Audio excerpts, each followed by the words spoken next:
ಅದೊಂದು ದಿನ ಅರ್ಚನಾ ಜೊತೆ ದೇವಸ್ಥಾನಕ್ಕೆ ಹೋಗಿದ್ದ ಅಮ್ಮು ಒಬ್ಬಳೇ ಮನೆಗೆ ಬಂದು ಅಮ್ಮ ಅಮ್ಮ ಎಂದು ಜೋರಾಗಿ ಕಿರುಚಿಕೊಂಡು ಓಡಿ ಬಂದಿದ್ದಳು.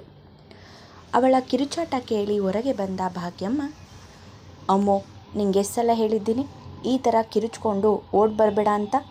ಬರ್ತಾ ಬರ್ತಾ ನಿನ್ನ ಆಟ ಜಾಸ್ತಿ ಆಗ್ತಾಯಿದೆ. ನೀನು ಕಿರ್ಚೋದು ನೋಡಿದ್ರೆ ಭಯ ಆಗುತ್ತೆ. ಇಷ್ಟು ದೊಡ್ಡೋಳಾದರೂ ಇನ್ನೂ ಬುದ್ಧಿ ಮಾತ್ರ ಬೆಳೆದಿಲ್ಲ ನಿನಗೆ ಎಂದು ಮಗಳಿಗೆ ಬೈದುಕೊಂಡು ಅವಳ ಬಳಿಗೆ ಬಂದರು. ಅಮ್ಮು ಧ್ವನಿ ಕೇಳಿ ಪಾರ್ವತಮ್ಮ ಕೂಡ ರೂಮಿನಿಂದ ಹೊರಗೆ ಬಂದರು. ಭಾಗ್ಯಮ್ಮ, ಅವಳನ್ನು ಯಾಕೆ ಬೈತೀಯ? ಇವಳು ತರಲೆ ಬುದ್ಧಿ ಗೊತ್ತಿಲ್ವಾ ಎಂದು ಅವರನ್ನು ಸುಮ್ಮನಾಗಿಸಿ, ಅಮ್ಮು ಏನು ಒಬ್ಳೆ ಬಂದಿದೆಯಲ್ಲ, ಅರ್ಚನೆಯಲ್ಲಿ ಕೇಳಿದರು. ಅವರ ಮಾತು ಕೇಳಿ, ಹಾಗಿದ್ರೆ ಅದಕ್ಕೆ ಮನೆಗೆ ಬಂದಿಲ್ವಾ ಎಂದು ಗಾಬರಿಯಲ್ಲಿಯೇ ಕೇಳಿದಳು.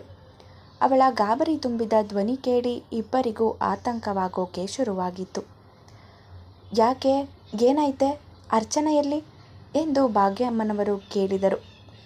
ಸೂರ್ಯ ಹಾಗೂ ಮೃತ್ಯುಂಜಯ ಇಬ್ಬರು ಕೆಲಸಕ್ಕೆ ಹೋಗುವ ಮುನ್ನ ಅರ್ಚನಾಳನ್ನು ಹೊರಗೆ ಎಲ್ಲಿಯೂ ಕಳಿಸಬೇಡ ಎಂದು ಹೇಳಿನೇ ಹೋಗಿದ್ದರು. ಆದರೆ ಅಮ್ಮು ದೇವಸ್ಥಾನಕ್ಕೆ ಹೋಗಬೇಕು ಎಂದು ಹಠ ಮಾಡುತ್ತಿದ್ದರಿಂದ ಪಾರ್ವತಮ್ಮನವರೇ ಸೊಸೆಯನ್ನು ಅಮ್ಮುವಿನ ಜೊತೆ ಕಳುಹಿಸಿಕೊಟ್ಟಿದ್ದರು. ಆದರೆ ಈಗ ಅಮ್ಮುವನ್ನು ನೋಡಿ ಅರ್ಚನಾಗೆ ಏನಾಯ್ತೋ ಏನೋ ಎಂದು ಇಬ್ಬರಿಗೂ ಟೆನ್ಷನ್ ಆಗೋಕೆ ಶುರುವಾಗಿತ್ತು. ಅಮ್ಮ, ನಾವಿಬ್ಬರು ಒಟ್ಟಿಗೆ ದೇವಸ್ಥಾನಕ್ಕೆ ಹೋದಾಗ ಅದಕ್ಕೆ ನನಗೆ ಮೆಟ್ಲತ್ತಿ ಮೇಲೆ ಬರೋಕ್ಕಾಗಲ್ಲ, ನಾನು ಇಲ್ಲೇ ಕೆಳಗಿರ್ತೀನಿ, ನೀನು ಹೋಗಿ ಪೂಜೆ ಮಾಡಿಸ್ಕೊಂಡು ಬಾ ಅಂತ ಹೇಳಿ ಕಳಿಸಿದ್ರು ಅಮ್ಮ. ಅವರು ಪ್ರೆಗ್ನೆಂಟ್ ಅಲ್ವಾ, ಅದಕ್ಕೆ ಸುಸ್ತಾಗ್ತಾ ಇರಬೇಕು ಅಂತ ಅಂದ್ಕೊಂಡು ನಾನೊಬ್ಬಳೇ ಮೇಲೆ ಹೋಗಿ ಪೂಜೆ ಮಾಡಿಸ್ಕೊಂಡು ಬಂದು ನೋಡಿದ್ರೆ ಅದಕ್ಕೆ ಅಲ್ಲೆಲ್ಲೂ ಕಾಣಿಸ್ಲೇ ಇಲ್ಲ. ಅವ್ರು ನನ್ನ ಬಿಟ್ಟು ಮನೆಗೆ ಬಂದಿರಬೇಕು ಅಂತ ನೋಡೋಕೆ ಓಡಿ ಬಂದೆ ಎಂದು ಪೂರ್ತಿ ವಿಷಯ ತಿಳಿಸಿ ಹೇಳಿದವಳು ಅರ್ಚನಾ ಇಲ್ಲಿ ಇಲ್ಲ ಅನ್ನೋದು ಗೊತ್ತಾಗಿ ಅಳೋದಕ್ಕೆ ಶುರು ಮಾಡಿದಳು.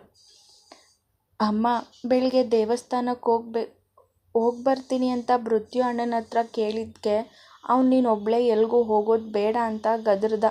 ಅದಕ್ಕೆ ಅರ್ಚನಾ ಅದಕ್ಕೆ ಜೊತೆಗೆ ಹೋಗೋಣ ಅಂತ ಅವ್ರ ಹತ್ರ ಕೇಳಿದಾಗ ಸೂರ್ಯ ಅಣ್ಣ, ನಿಮ್ಮ ಅತ್ತಿಗೆ ಯಾಕೋ ಬೇಜಾರಲ್ಲಿದ್ದಾರೆ, ಅವ್ರಿಗೆ ತೊಂದರೆ ಕೊಡಬೇಡ, ನಾನೇ ಸಂಜೆ ಬಂದು ನೀನು ಕರ್ಕೊಂಡು ಹೋಗ್ತೀನಿ ಅಂತ ಹೇಳೋಗಿದ್ದ. ಆದರೆ ಅವನು ಆಫೀಸಿಂದ ಲೇಟಾಗಿ ಬಂದರೆ ಕರ್ಕೊಂಡು ಹೋಗಲ್ಲ ಅಂತ ನಾನೇ ಅತ್ತಿಗೆಗೆ ಬಲವಂತ ಮಾಡಿ ಕರ್ಕೊಂಡು ಹೋಗಿದ್ದು. ಈಗ ಈ ವಿಷಯ ಅಣ್ಣಂದಿರಿಗೆ ಗೊತ್ತಾದರೆ, ಅದರಲ್ಲೂ ಮೃತ್ಯು ಅಣ್ಣಂಗೆ ಗೊತ್ತಾದರೆ ಬೈತಾನೆ ಅಮ್ಮ ಎಂದು ಭಾಗ್ಯಮ್ಮನವರನ್ನು ತಬ್ಬಿಕೊಂಡು ಅಳೋಕೆ ಶುರು ಮಾಡಿದಳು. ಭಾಗ್ಯಮ್ಮ ಹಾಗೂ ಪಾರ್ವತಮ್ಮ ಕೂಡ ಗಾಬರಿಯಾಗಿದ್ದರಿಂದ ಕೂಡಲೇ ಸೂರ್ಯ ಹಾಗೂ ಮೃತ್ಯು ಇಬ್ಬರಿಗೂ ಕಾಲ್ ಮಾಡಿ ವಿಷಯ ತಿಳಿಸಿದರು. ಅವರು ವಿಷಯ ತಿಳಿಸಿದ ಕೆಲವೇ ನಿಮಿಷದಲ್ಲಿ ಅಣ್ಣ, ತಮ್ಮ ಹಾಗೂ ತರುಣ್ 3 ಜನರು ಮನೆಯಲ್ಲಿದ್ದರು. ಅವರು ಬಂದ ನಂತರ ನಡೆದ ವಿಷಯ ಅಳುತ್ತಲೇ ಸೂರ್ಯನಿಗೆ ತಿಳಿಸಿದಳು ಅಮ್ಮು. ಅಮ್ಮು, ಅಳ್ಬೇಡ, ಅರ್ಚನಾಗೆ ಏನೂ ಆಗಿರಲ್ಲ, ನೀನು ಅವಳಿಗೆ ಕಾಲ್ ಮಾಡಿದ್ಯಾ ಎಂದು ಕೇಳಿದಾಗ ಇಲ್ಲ ಎನ್ನುವ ರೀತಿ ಅಡ್ಡಡ್ಡ ತಲೆಯಾಡಿಸಿದಳು. ಆಗ ತಕ್ಷಣ ಮೃತ್ಯು ಮೊಬೈಲ್ಗೆ ಕಾಲ್ ಮಾಡಿದ. ಅರ್ಚನಾ ಮೊಬೈಲ್ ರೂಮಿನಲ್ಲೇ ಬಡಿದುಕೊಳ್ಳೋದು ಕೇಳಿಸಿದಾಗ, ಫೋನ್ ರೂಮ್ನಲ್ಲೇ ರಿಂಗ್ ಆಗ್ತಾ ಇದೆಯಲ್ಲ, ಎಲ್ಲೋ ಸುಸ್ತಾಗಿ ಬಂದು ರೂಮಲ್ಲಿ ಮಲಗಿರಬೇಕು, ನೀವು ಯಾರೂ ಗಮನಿಸಿಲ್ಲ ಅನಿಸುತ್ತೆ ಎಂದು ಹೇಳಿದ ಸೂರ್ಯ ತನ್ನ ರೂಮಿನ ಕಡೆಗೆ ನಡೆದಿದ್ದ. ಅವನ ಜೊತೆ ಮನೆಯವರೆಲ್ಲ ಹಿಂಬಾಲಿಸಿದರು. ಅರ್ಚನಾ ರೂಮಿನಲ್ಲಿ ಇರಬಹುದು ಎಂದುಕೊಂಡು ಬಂದವರನ್ನು ಖಾಲಿ ರೂಮು ಸ್ವಾಗತ ಮಾಡಿತ್ತು. ಮೃತ್ಯು ರಿಂಗ್ ಆಗುತ್ತಿದ್ದ ಅರ್ಚನಾ ಫೋನ್ ಕಡೆ ನೋಡಿದರೆ ಸೂರ್ಯ ಬಾತ್ರೂಮ್ನಲ್ಲಿ ಹುಡುಕೋಕೆ ನಡೆದ. ತರುಣ್ ಬಾಲ್ಕನಿಯಲ್ಲಿ ಹುಡುಕಿದ. ಆದರೆ ಅಲ್ಲೆಲ್ಲೂ ಅರ್ಚನಾ ಪತ್ತೆ ಇರಲಿಲ್ಲ. ಇತ್ತ ಕಡೆ ಅರ್ಚನಾ ಫೋನ್ ಕೈಗೆ ತೆಗೆದುಕೊಂಡ ಮೃತ್ಯುಗೆ ಅದರ ಕೆಳಗೆ ಇದ್ದ ಲೆಟರ್ ಕಣ್ಣಿಗೆ ಬಿದ್ದಿತ್ತು. ಏನಿದು ಎಂದುಕೊಂಡು ತೆರೆದು ಓದಿದವನು ನಿಂತಲ್ಲೇ ನಿಂತು ಬಿಟ್ಟಿದ್ದ. ಅಲ್ಲಿ ಬರೆದಿರುವ ವಿಷಯ ನಂಬಲು ಆಗದೆ ಅವನ ಕೈಗಳು ನಡುಗೋಕೆ ಶುರುವಾಗಿತ್ತು. ಆಘಾತಗೊಂಡವನ ರೀತಿ ನೋಡುತ್ತಾ ನಿಂತಿದ್ದವನನ್ನು ನೋಡಿ, ಜೈ, ಏನಾಯಿತು, ಏನಿದೆ ಅದರಲ್ಲಿ ಎಂದುಕೊಂಡು ತಮ್ಮನ ಕೈಯಿಂದ ಲೆಟರ್ ಕಿತ್ತುಕೊಂಡು ಓದಲು ಶುರು ಮಾಡಿದ ಸೂರ್ಯ. ಸೂರ್ಯ, ನಾನು ಮನೆ ಬಿಟ್ಟು ಹೋಗ್ತಾ ಇದ್ದೀನಿ. ನನಗೆ ನಿನ್ನ ಜೊತೆಗಿನ ಜೀವನ ಸಾಕಾಗಿದೆ. ನಿಜ ಹೇಳಬೇಕು ಅಂದರೆ ನನಗೆ ನಿನ್ನ ಮೇಲೆ ಯಾವ ಪ್ರೀತಿನೂ ಆಗಿರಲಿಲ್ಲ. ನಿನ್ನ ಬಳಿ ಇರೋ ದುಡ್ಡಿಗೆ ನೀನು ಹಿಂದೆ ಬಿದ್ದಿದ್ದೆ. ಜೈ ಫ್ರೆಂಡ್ಶಿಪ್ ಬೆಳೆಸೋ ಕಾರಣ ಕೂಡ ಅವನು ಶ್ರೀಮಂತ ಮನೆಯ ಹುಡುಗ ಅನ್ನೋ ಕಾರಣದಿಂದಲೇ. ಚಿಕ್ಕ ವಯಸ್ಸಿನಿಂದಲೇ ಬಡತನದಲ್ಲೇ ಬದುಕಿದ ನನಗೆ ಆ ಜೀವನ ಸಾಕಾಗಿತ್ತು. ಮದುವೆ ಆದಮೇಲೆ ಆದರೂ ಶ್ರೀಮಂತ ಹುಡುಗನ ಜೊತೆ ನೆಮ್ಮದಿಯಾಗಿ ನಾನು ಇಷ್ಟಪಟ್ಟ ಹಾಗೆ ಬದುಕಬೇಕು ಅಂತ ಅಂದ್ಕೊಂಡಿದ್ದೆ. ಅದೇ ಕಾರಣಕ್ಕೆ ನೀನು ಪ್ರೀತಿ ಮಾಡಿ ಜೈ ಮುಖಾಂತರ ನೀನು ಮದುವೆ ಆಗಿದ್ದು. ಮದುವೆ ಆದಮೇಲೆ ನೀನು ಕೂಡ ನನ್ನ ಪ್ರೀತಿ ಮಾಡ್ತಾ ಇದ್ದೀಯಾ ಅನ್ನೋದು ಗೊತ್ತಾಗಿ ನನಗೆ ತುಂಬ ಸಂತೋಷ ಆಗಿತ್ತು. ಆದರೆ ನಿನ್ನ ಜೊತೆ ಸಂಸಾರ ಮಾಡಿದ ಮೇಲೆ ಯಾಕೋ ನೀನು ನನಗೆ ಬೋರ್ ಆಗಿಬಿಟ್ಟೆ ಸೂರ್ಯ. ಶ್ರೀಮಂತಿಕೆಯ ಜೀವನ ಇದೆ ಅನ್ನೋದನ್ನು ಬಿಟ್ಟರೆ ನಾನು ಇಷ್ಟ ಬಂದ ಹಾಗೆ ಲೈಫ್ ಎಂಜಾಯ್ ಮಾಡೋಕ್ಕೆ ಆಗ್ತಾ ಇರಲಿಲ್ಲ. ಅದರಲ್ಲೂ ನೀನು ನನಗಿಂತ ನಿಮ್ಮ ಮನೆಯವರಿಗೆ ಜಾಸ್ತಿ ಪ್ರಾಮುಖ್ಯತೆ ಕೊಡೋದು ನನಗಿಷ್ಟ ಆಗ್ತಾ ಇರಲಿಲ್ಲ. ಅದರಲ್ಲೂ ನಾನು ಪ್ರೆಗ್ನೆಂಟ್ ಆದಮೇಲೆ ನಿಮ್ಮೆಲ್ಲರ ಪ್ರೀತಿ ನನಗೆ ಉಸಿರು ಗಟ್ಟಿಸಿದ ಹಾಗೆ ಆಗ್ತಾಯಿತ್ತು. ನನಗಿಷ್ಟ ಬಂದ ಹಾಗೆ ಇರೋ ಆಗಿರಲಿಲ್ಲ. ನನಗಿಷ್ಟ ಬಂದ ಕಡೆ ಹೋಗೋಕೆ ಬಿಡ್ತಾ ಇರಲಿಲ್ಲ. ಎಲ್ಲದಕ್ಕೂ ಮನೆಯವ್ರ ಪರ್ಮಿಷನ್ ಕೇಳಬೇಕು. ಯಾರಾದರೂ ಒಬ್ಬರು ಬೇಡ ಅಂದರೆ ಹೋಗೋ ಆಗಿಲ್ಲ. ನನಗೆ ಬೇಕಾದನ್ನು ತಗೊಳ್ಳೋ ಫ್ರೀಡಮ್ ಕೂಡ ಇಲ್ಲ. ನೀನು ಮತ್ತು ಜೈ ಏನು ಕೊಡಿಸ್ತಿರೋ ಅದರಲ್ಲೇ ತೃಪ್ತಿ ಪಡಬೇಕು. ಆದರೆ ಶ್ರೀಮಂತಿಕೆ ಜೀವನನ ಈ ರೀತಿ ಇರುತ್ತೆ ಅಂತ ನಾನು ಅಂದ್ಕೊಂಡಿರಲಿಲ್ಲ. ದುಡ್ಡಿರೋರು ಅಂದರೆ ಹೇಗೆ ಬೇಕಾದರೂ ಇರ್ಬೋದು ಅಂತ ಅಂದ್ಕೊಂಡಿದ್ದೆ. ಆದರೆ ನನ್ನ ಜೀವನ ಪಂಜರದಲ್ಲಿ ಇರೋ ಅಕ್ಕಿ ಥರ ಆಗುತ್ತೆ ಅಂತ ನಾನು ಊಹೆ ಕೂಡ ಮಾಡಿರಲಿಲ್ಲ. ಮದುವೆ ಆಗಿರೋ ತಪ್ಪಿಗೆ ಇಷ್ಟು ದಿನ ಹೇಗೋ ಸಹಿಸ್ಕೊಂಡಿದ್ದೆ. ಆದರೆ ಇನ್ಮುಂದೆ ನನ್ನಿಂದ ಇರೋಕ್ಕಾಗಲ್ಲ. ನನ್ನ ಟೇಸ್ಟ್ಗೆ ತಕ್ಕನಾದವನು, ನನಗಿಷ್ಟ ಬಂದ ರೀತಿ ಜೀವನ ಕೊಡೋನು ಒಬ್ಬ ಸಿಕ್ಕಿದ್ದಾನೆ. ಆಸ್ತಿ ಪಾಸ್ತಿಲಿ ನಿಮಗಿಂತ ಏನೂ ಕಮ್ಮಿ ಇಲ್ಲ. ಆದರೆ ನಿನ್ನಷ್ಟು ಬೋರಿಂಗ್ ಮನುಷ್ಯ ಮಾತ್ರ ಅಲ್ಲ. ಸಖತ್ ಜಾಲಿ ಪರ್ಸನ್. ಅದಕ್ಕೆ ನಿನ್ನ ಬಿಟ್ಟು ಅವನ ಜೊತೆ ಹೋಗಬೇಕು ಅಂತ ನಿರ್ಧಾರ ಮಾಡಿದ್ದೀನಿ. ಇನ್ಯಾವತ್ತೂ ನಿನ್ನ ಜೀವನಕ್ಕೆ ವಾಪಸ್ ಬರಲ್ಲ ನಾನು. ಹಾಗೆ ನಾನು ಹುಡ್ಕೋ ಪ್ರಯತ್ನ ಕೂಡ ಮಾಡಬೇಡ. ನನ್ನ ಮರೆತು ನಿನ್ನ ಜೀವನ ನೀನು ನೋಡ್ಕೊ. ಬೇಕಿದ್ದರೆ ನಿಮ್ಮ ಮನೆಯಲ್ಲಿ ತೋರಿಸಿದ ಹುಡುಗಿಯನ್ನು ಮದುವೆ ಆಗಿ ಖುಷಿಯಾಗಿರು. ಆದರೆ ನನ್ನ ಮಾತ್ರ ನನ್ನ ಪಾಡಿಗೆ ಬಿಟ್ಬಿಡು. ಹಾಗೆ ನಿನ್ನ ತಮ್ಮನಿಗೂ ಹೇಳು, ನಾನು ಹುಡ್ಕೋ ಪ್ರಯತ್ನ ಮಾಡಬೇಡ ಅಂತ. ಅಲ್ಲಿದ್ದಷ್ಟು ದಿನ ಅಚ್ಚುಮ್ಮ ಅಚ್ಚುಮ್ಮ ಅಂತ ನನ್ನ ಹಿಂದೆ ಮುಂದೆ ಸುತ್ತಿ ಟಾರ್ಚರ್ ಕೊಡ್ತಾಯಿದ್ದ. ಹಾಗೆ ಇಲ್ಲಿಗೂ ಹುಡ್ಕೊಂಡು ಬಂದು ನನ್ನ ಜೀವ ತಿನ್ನಬೇಡ ಅಂತ ಹೇಳು. ಇನ್ನೊಂದು ಮುಖ್ಯವಾದ ವಿಷಯ, ನಾನು ನಿನಗೆ ಮೋಸ ಮಾಡಿ ಹೋಗ್ತಾ ಇದ್ದೀನಿ ಅನ್ನೋ ಕಾರಣಕ್ಕೆ ಪೊಲೀಸ್ ಕಂಪ್ಲೇಂಟ್ ಕೊಟ್ಟು ನನ್ನ ಮತ್ತು ನನ್ನ ಹುಡುಗನಿಗೆ ತೊಂದರೆ ಕೊಟ್ಟರೆ ನನ್ನ ಸಾವಿಗೆ ನೀನೇ ಕಾರಣ ಅಂತ ಲೆಟರ್ ಬರೆದು ಆತ್ಮಹತ್ಯೆ ಮಾಡ್ಕೋತೀನಷ್ಟೆ. ನೀನು ಮನಸಾರೆ ಪ್ರೀತಿಸಿ ಆರಾಧಿಸಿದ ನಿನ್ನ ಅಚ್ಚು ಹೆಣವಾಗಿ ನೋಡೋದು ಇಷ್ಟ ಇಲ್ಲ ಅನ್ನೋ ಹಾಗಿದ್ರೆ ನನ್ನ ಪಾಡಿಗೆ ನನ್ನ ಬಿಟ್ಬಿಡು ಎಂದು ಬರೆದಿದ್ದ ಲೆಟರ್ ಓದಿ ಸೂರ್ಯ ಕಲ್ಲಾಗಿ ನಿಂತು ಬಿಟ್ಟಿದ್ದ. ತನ್ನ ಅಚ್ಚು ಈ ರೀತಿಯೆಲ್ಲ ಲೆಟರ್ ಬರೆದಿರಬಹುದು ಅನ್ನೋದನ್ನು ಇನ್ನೂ ಅವನಿಂದ ನಂಬಲು ಆಗುತ್ತಿರಲಿಲ್ಲ.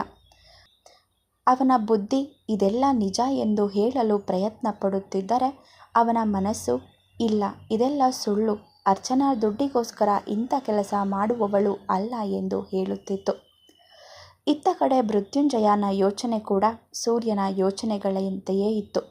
ತನ್ನ ಅಚ್ಚುಮ್ಮ ಈ ರೀತಿಯೆಲ್ಲ ಮಾಡಿರಲು ಸಾಧ್ಯವೇ ಇಲ್ಲ ಎಂದು ಅವನಿಗೂ ಬಲವಾಗಿ ಅನ್ನಿಸೋಕೆ ಶುರುವಾಗಿತ್ತು. ಅಣ್ಣ, ಇದೆಲ್ಲ ಸುಳ್ಳು ಕಣೋ. ನನ್ನ ಅಚ್ಚುಮ್ಮ ಈ ರೀತಿಯೆಲ್ಲ ಮಾಡೋದಕ್ಕೆ ಸಾಧ್ಯನೇ ಇಲ್ಲ. ಅದರಲ್ಲೂ ದುಡ್ಡಿಗೋಸ್ಕರ ನೀನು ಹಿಂದೆ ಬಿದ್ದಿದ್ಲು ಅಂದರೆ ಅದೆಲ್ಲ ಸುಳ್ಳು. ನಿನ್ನ ಬಿಟ್ಟು ಇನ್ನೊಬ್ಬನ ಜೊತೆ ಓಡೋಗಿದ್ದಾಳೆ ಅನ್ನೋದು ಸಹ ಸುಳ್ಳು. ಅವಳ ಕಣ್ಣಲ್ಲಿ ನಿನ್ನ ಮೇಲಿದ್ದ ನಿಜವಾದ ಪ್ರೀತಿನ ನಾನು ನೋಡಿದ್ದೀನಿ. ನೀನು ಹೊರತಾಗಿ ಮನಸ್ಸಲ್ಲೂ ಬೇರೆಯವನ ಬಗ್ಗೆ ಯೋಚನೆ ಕೂಡ ಮಾಡಲ್ಲ ಅವಳು. ಇಲ್ಲೇನೋ ಆಗಿದೆ, ಅವಳಿಗೆ ಏನೋ ತೊಂದರೆ ಆಗಿರಬೇಕು, ಅದಕ್ಕೆ ಈ ರೀತಿಯೆಲ್ಲ ಬರೆದಿದ್ದಾಳಷ್ಟೆ ಎಂದು ಸೂರ್ಯನಿಗೂ ಸಮಾಧಾನಿಸಿ ತಾನೂ ಕೂಡ ಸಮಾಧಾನ ಮಾಡಿಕೊಳ್ಳುವ ಪ್ರಯತ್ನ ಮಾಡುತ್ತಿದ್ದ ಮೃತ್ಯು. ಆದರೆ ಎಲ್ಲವನ್ನು ನೋಡುತ್ತಾ ನಿಂತಿದ್ದ ತರುಣ್ಗೆ ಏನು ಮಾಡಬೇಕು ಅನ್ನೋದು ತಿಳಿಯುತ್ತಿರಲಿಲ್ಲ. ಯಾವುದು ನಿಜ ಯಾವುದು ಸುಳ್ಳು ಎಂದು ಊಹಿಸಲು ಕೂಡ ಅವನಿಂದ ಸಾಧ್ಯವಾಗುತ್ತಿರಲಿಲ್ಲ. ಅವಳು ಬರೆದಿದ್ದ ಲೆಟರ್ ಅಣ್ಣ ತಮ್ಮ ಇಬ್ಬರೂ ಕೂಡ ನಂಬಿರಲಿಲ್ಲ. ಹಾಗಾಗಿ ಅವಳು ತನ್ನನ್ನು ಹುಡುಕಬೇಡಿ ಎಂದು ಸ್ಪಷ್ಟವಾಗಿ ಬರೆದಿದ್ದರೂ ಕೂಡ ಮೂಲೆ ಮೂಲೆಯಲ್ಲಿಯೂ ಅವಳನ್ನು ಹುಡುಕುವ ಪ್ರಯತ್ನ ನಡೆದೇ ಇತ್ತು. ಅರ್ಚನಾಗೆ ಸಂಬಂಧಪಟ್ಟವರಿಂದ ಹಿಡಿದು ಅವಳಿಗೆ ಪರಿಚಯದವರೆಗೆ ಎಲ್ಲ ಕಡೆ ಹುಡುಕಿದರೂ ಅವಳ ಒಂದೇ ಒಂದು ಸುಳಿವು ಯಾರಿಗೂ ಸಿಗಲಿಲ್ಲ. ವಾಸ್ತವ, ಅದೀರಾ ಬಳಿಯಲ್ಲಿ ಸೂರ್ಯ ಹಾಗೂ ಅರ್ಚನಾ ಬಗ್ಗೆ ಹೇಳುತ್ತಿದ್ದ ತರುಣ್ ತನ್ನ ನೆನಪಿನಾಳದಿಂದ ಹೊರಗೆ ಬಂದು, ಅರ್ಚನಾ ಕಾಣೆ ಆದಮೇಲೆ ಪ್ರತಿದಿನ ಪ್ರತಿ ಕ್ಷಣ ಅವಳಿಗಾಗಿ ಹುಡುಕಿ ಅವಳೆಲ್ಲೂ ಸಿಗದೇ ಇದ್ದಾಗ ಕಂಗಾಲಾಗಿದ್ದ ಸೂರ್ಯ, ಅವಳು ಮನೆ ಬಿಟ್ಟು ಹೋದ 1 ವಾರಕ್ಕೆಲ್ಲ ಅವಳದ್ದೇ ಯೋಚನೆಯಲ್ಲಿ ಸೂರ್ಯನಿಗೆ ಆಕ್ಸಿಡೆಂಟ್ ಆಗಿತ್ತು. ಯಾವುದೋ ಮರ ಒಂದಕ್ಕೆ ವೇಗವಾಗಿ ಬಂದು ಗುದ್ದಿದ್ರಿಂದ ಕಾರಿಗೆ ಬೆಂಕಿ ಹತ್ಕೊಂಡು ಹುರಿದು ಸುಟ್ಟು ಬೂದಿಯಾಗಿದ್ದ.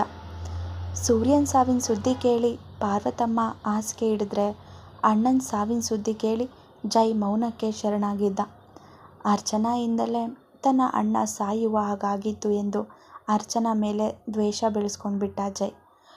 ಅವತ್ತು ಅವಳು ಅಮ್ಮುವಿನ ಜೊತೆ ದೇವಸ್ಥಾನಕ್ಕೆ ಹೋಗೋಕ್ಕೂ ಮೊದಲೇ ಆ ಲೆಟರ್ ಬರ್ತಿಟ್ಟು ಹೋಗಿದ್ಲು ಎಂದು ಗೊತ್ತಾದಾಗ ಅವಳಿಗೇನಾದರೂ ತೊಂದರೆ ಇದ್ದಿದ್ರೆ ಜೈ ಅಥವಾ ಸೂರ್ಯನಿಗೆ ಇರೋ ವಿಷಯ ಹೇಳಿ ಅವ್ರ ಸಹಾಯ ಪಡ್ಕೋಬೋದಾಗಿತ್ತು. ಆದರೆ ಏನೂ ಹೇಳ್ದೆ ಅಮ್ಮುವಿನ ಜೊತೆ ಹೊರಗೋಗಿ ನಂತರ ಅವಳನ್ನು ಯಾಮಾರಿಸಿ ದೇವಸ್ಥಾನದಿಂದ ಎಸ್ಕೇಪ್ ಆಗಿರೋದು ಎಲ್ಲವನ್ನು ನೋಡಿ ಅರ್ಚನಾಳೆ ತಪ್ಪು ಮಾಡಿರೋದು ಅನ್ನೋ ತೀರ್ಮಾನಕ್ಕೆ ಮನೆಯವರೆಲ್ಲ ಬಂದುಬಿಟ್ರು. ಆವಾಗಿನಿಂದ ಮನೆಯಲ್ಲಿ ಅವಳ ಹೆಸರು ತೆಗೆದ್ರು ಯಾರಿಗೂ ಇಷ್ಟ ಆಗಲ್ಲ. ಅದಾದಮೇಲೆ ಅವಳು ನೆನಪು ಇರೋ ಯಾವ ವಸ್ತು ಕೂಡ ಮನೆಯಲ್ಲಿ ಇಟ್ಟುಕೊಳ್ಳದೆ ಎಲ್ಲವನ್ನು ಬಿಸಾಕಿದ ಜೈ ಎಂದು ಹೇಳಿ ನಿಟ್ಟುಸಿರು ಬಿಟ್ಟನು ತರುಣ್. ಇಷ್ಟು ಹೊತ್ತು ತರುಣ್ ಮಾತುಗಳನ್ನೇ ಆಸಕ್ತಿಯಿಂದ ಕೇಳಿಸಿಕೊಳ್ಳುತ್ತಿದ್ದ ಅದೀರ ತಲೆಯಲ್ಲಿ ಮತ್ತಷ್ಟು ಪ್ರಶ್ನೆಗಳು ಹುಟ್ಟಿಕೊಂಡಿದ್ದವು. ಯಾಕೆಂದರೆ ಸೂರ್ಯ ಬದುಕಿದ್ದಾನೆ ಎನ್ನೋ ಸತ್ಯ ಅವಳಿಗೆ ಗೊತ್ತಿದ್ದರಿಂದ ಕಾರ್ ಆಕ್ಸಿಡೆಂಟಲ್ಲಿ ಸೂರ್ಯ ಸುಟ್ಟು ಹೋದ ಅಂತ ಇವರೆಲ್ಲ ಹೇಗೆ ನಂಬಿದರು ಎಂದುಕೊಂಡವಳು. ತರುಣ್, ಸೂರ್ಯ ಬಾವ ಸಾಯೋಕ್ಕೂ ಮೊದಲೇ ತಮ್ಮ ಕಂಪನಿಯ ಪೂರ್ತಿ ಜವಾಬ್ದಾರಿ ಹೊತ್ಕೊಂಡಿದ್ರು ಅಲ್ವಾ? ನಾನು ಕೇಳಿರೋ ಪ್ರಕಾರ ಸೊಸೈಟಿಯಲ್ಲಿ ಒಳ್ಳೆ ಬಿಸ್ನೆಸ್ ಮ್ಯಾನ್ ಅನ್ನೋ ಹೆಸರು ಕೂಡ ಇತ್ತು. ಯಾರೋ ಆದಿ ಬೀದಿಲಿ ಹೋಗೋ ವ್ಯಕ್ತಿಯ ಸಾವು ಆದ್ರೇ ದೊಡ್ಡ ನ್ಯೂಸ್ ಆಗೋ ಕಾಲದಲ್ಲಿ ಅಷ್ಟು ದೊಡ್ಡ ಬಿಸ್ನೆಸ್ ಮ್ಯಾನ್ ಸತ್ತಿದ್ದು ಯಾಕೆ ಎಲ್ಲಿ ಕೂಡ ನ್ಯೂಸ್ ಆಗಲಿಲ್ಲ? ಅವರು ಸತ್ತಾಗ ಯಾರು ಪೊಲೀಸ್ ಕಂಪ್ಲೇಂಟ್ ಕೂಡ ಕೊಡಲಿಲ್ವಾ? ಅದು ಆಕ್ಸಿಡೆಂಟಾ ಅಥವಾ ಕೊಲೆನಾ ಅಂತ ಯಾರು ತಿಳ್ಕೊಳ್ಳೋ ಪ್ರಯತ್ನ ಕೂಡ ಮಾಡಲಿಲ್ವಾ? ಅದು ಅಲ್ಲದೆ ಸುಟ್ಟು ಹೋಗಿದ್ದ ದೇಹ ಸೂರ್ಯ ಭಾವಂದೆ ಅಂತ ಕನ್ಫರ್ಮ್ ಮಾಡಿಕೊಳ್ಳಿಲ್ವಾ? ಕೇಳಿದಳು. ಈ ರೀತಿ ಕೇಳಿದರೆ ತನ್ನ ಯಾವುದಾದರೂ ಅನುಮಾನಕ್ಕೆ ಉತ್ತರ ಸಿಗಬಹುದಾ ಎನ್ನುವ ನಿರೀಕ್ಷೆಯಲ್ಲಿ. ಕಂಪ್ಲೇಂಟ್ ಕೊಟ್ಟಿದ್ದು, ಆದರೆ ಜೈಯೇ ಬೇಡ ಅಂತ ವಾಪಸ್ ತಗೊಂಡ ಎಂದು ತರುಣ್ ಹೇಳಿದಾಗ ಅದೀರಾಗೆ ಮತ್ತಷ್ಟು ಗೊಂದಲ ಆಗಿತ್ತು. ಹುಬ್ಬು ಸಂಕುಚಿಸಿದವಳು, ಕೊಟ್ಟ ಕಂಪ್ಲೇಂಟ್ ವಾಪಸ್ ತಗೊಂಡ್ರಾ? ಯಾಕೆ ಎಂದು ಅದೇ ಗೊಂದಲದಲ್ಲಿ ಕೇಳಿದಳು. ಸೂರ್ಯಭಾವನ್ ಹೆಸರಿಗೆ ಕಳಂಕ ಬರೋದು ಬೇಡ ಅಂತ ಕಂಪ್ಲೇಂಟ್ ವಾಪಸ್ ತಗೊಂಡ ಎಂದರೆ ಈಗಂತೂ ಅದೀರಾಗೆ ಹುಚ್ಚು ಹಿಡಿಯೋದೊಂದು ಬಾಕಿ ಇತ್ತು.